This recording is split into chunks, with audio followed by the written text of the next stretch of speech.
दोस्तों, यह कहानी मेरे सब्सक्राइबर की है। यह कहानी सच्ची घटना पर आधारित भी है। जब एक रात में गायब हो गया था पूरा गांव। भारत की इस रहस्यमयी जगह की कहानी सुनकर आपके रोंगटे खड़े हो जाएंगे। भारत की पारंपरिक ज़मीन में कई ऐसी राज दफन हैं जो कई वर्षों या कई सदियों बाद आज भी उसी तरह ताज़ा और अनसुलझे हैं जितने पहले कभी हुआ करते थे। ये रहस्य कुछ ऐसी है जिन्हें जितना सुलझाने की कोशिश होती है ये उतना ही उलझने जाते हैं। ऐसे ही एक राज राजस्थान के जैसलमेर जिले के कुलधारा गांव में भी दफन है। यह गांव पिछले 170 सालों से वीरान पड़ा है। एक ऐसा गांव जो रात ही रात में वीरान हो गया और सदियों से लोग आज तक नहीं समझ पाए कि आखिर इस गांव के वीरान होने का राज क्या है। कुलधारा गांव की वीरान होने को लेकर एक अजीबोगरीब रहस्य है। दरअसल कुलधारा की कहानी शुरू हुई थी आज से करीब 200 साल पहले, जब कुलधारा खंडहर नहीं था बल्कि आसपास के 84 गांव पालीवाल ब्राह्मण से आज़ाद हुआ करते थे। लेकिन फिर जैसे कुलधारा को किसी की बुरी नज़र लग गई।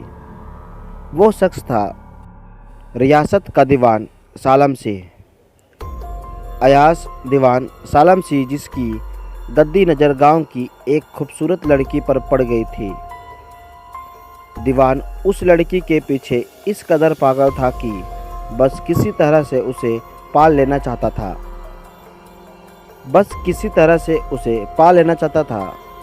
उसने इसके लिए ब्राह्मणों पर दबाव बनाना शुरू कर दिया। हद तो तब हो गई जब सत्ता के मद में चूर उस दीवान ने लड़की के घर संदेश भिजवाया कि यदि अगले पूर्णमासी तक उसे लड़की नहीं मिली तो वह गांव पर हमला करके लड़की को उठा ले जाएगा।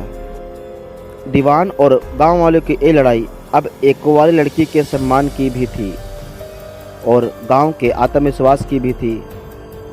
गांव की चौपाल पर पालीवाल ब्राह्मणों की बैठक हुई और 5000 से ज़्यादा परिवार ने अपने सम्मान के लिए रियासत छोड़ने का फैसला ले लिया।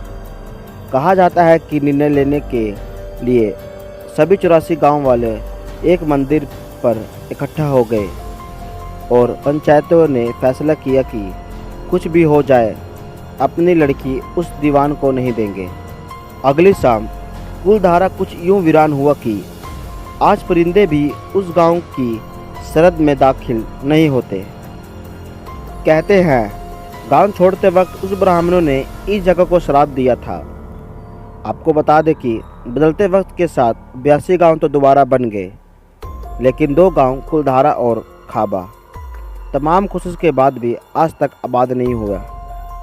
ये गांव अब भारतीय पुरातत्व विभाग के संरक्षण में है, जिसे दिन की रोशनी में सैलानियों के लिए रोज खोला जाता है। कहा जाता है कि यह गांव रूहानी ताकतों के कब्जे में है। टूरिस्ट प्लेस में बदल चुके कुलधारा गांव घूमने आने वालों के मुताबिक यहाँ रहने वाले पालीवाल ब्राह्मणों की आहट अभी भी सुनाई देती है। उन्हें वहाँ हर पल ऐसा अनुभव होता है कि कोई आसपास चल रहा है। बाजार के चहल पहल की आवाज़ें आती है। महिलाओं के बात करने और उनकी चूड़ियों की पायल की आवाज़ हमेशा ही आती रहती है। प्रशासन ने इस गांव की सरहद पर एक फाटक बनवा दिया है, जिसके पार दिन में तो सैलानी घूमते रहते हैं, लेकिन रात में इस फाटक को पार करने का कोई हिम्मत नहीं कर पाता है। कुलधारा गांव में एक मंदिर है जो आज भी शराब से मुक्त है। एक बावड़ी भी है जो उस दौर में पीने का पानी का जरिया था। एक खामोश गलियारे के उतरती कुछ सीढ़ियाँ भी है। कहते हैं शाम ढलने के बाद अक्सर यहाँ कुछ आवाज़ें सुनाई देती है।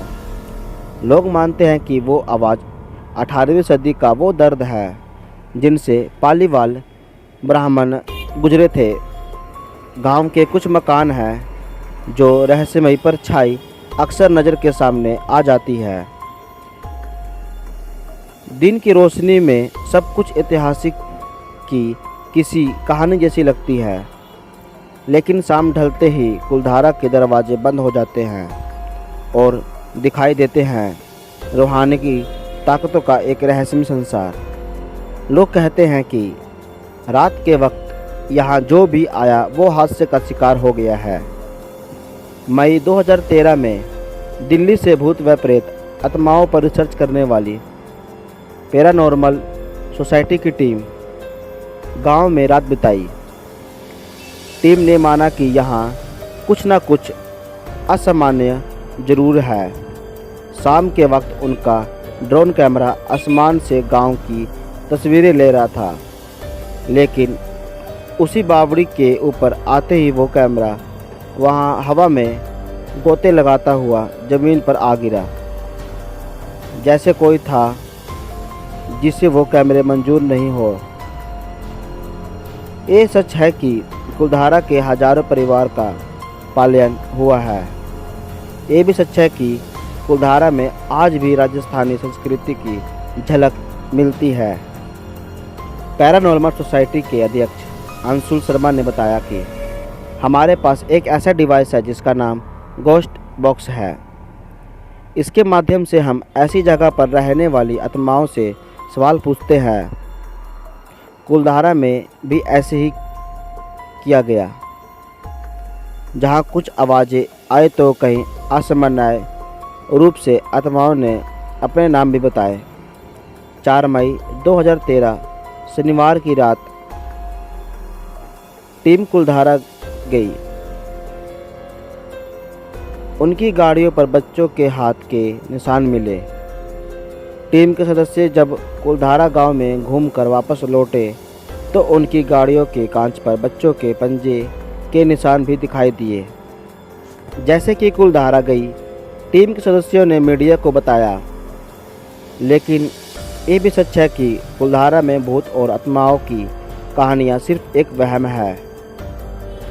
ऐतिहासिक कारकों के मुताबिक पालीवाल ब्राह्मणों ने अपनी संपत्ति, जिसमें भारी मात्रा में सोना चांदी और हीरे जवाहरात थे, उसे ज़मीन के अंदर दबा रखा था।